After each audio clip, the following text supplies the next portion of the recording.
Alan Watts explored the final stage of spiritual awakening, a stage he suggested most people never quite reach. It's a fascinating idea, and one that can really shift our perspective on life.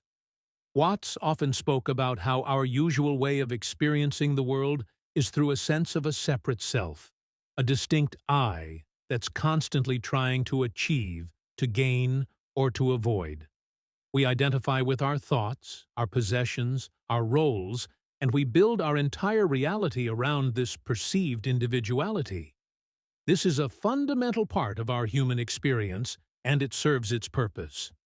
However, Watts pointed towards a deeper understanding, a realization that this separate self is, in a way, an illusion. The final stage he described isn't about becoming someone else or acquiring some new, superior state of being. Instead, it's about recognizing the fundamental interconnectedness of all things. It's the dissolution of that rigid boundary between me and everything else. Think about it. When you're completely absorbed in something you love, perhaps playing music, creating art, or even just enjoying a beautiful sunset, that sense of a separate self often fades away. You become one with the experience. Watts suggested that this isn't just a fleeting moment, but a fundamental truth about reality that we can learn to live within.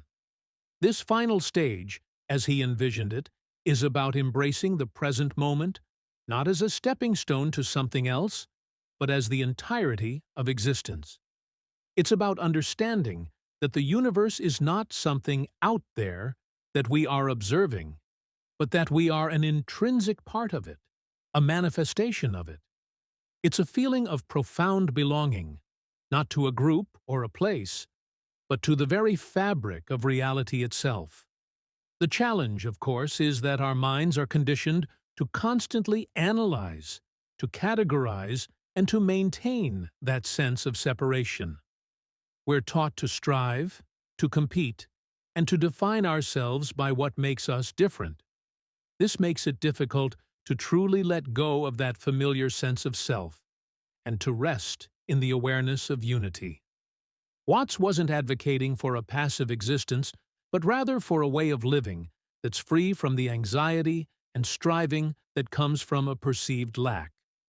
When you realize you are not a separate entity struggling against the world, but an expression of the world itself, a sense of peace and effortless action can emerge.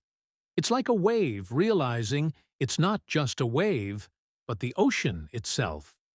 This stage isn't about achieving a perfect, problem-free life.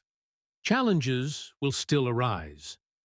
But the way we relate to those challenges changes. Instead of seeing them as personal attacks or failures, they can be viewed as natural occurrences within the grand unfolding of existence. It's a journey of letting go, of surrendering the need to control and to define. It's about recognizing that the self we cling to is a story we tell ourselves, and that the reality is far vaster and more interconnected than that story allows. Thank you so much for joining me today to explore this incredible idea. I hope it's given you something to ponder. If you found this conversation valuable, please consider following for more explorations into these fascinating topics. Until next time, take care.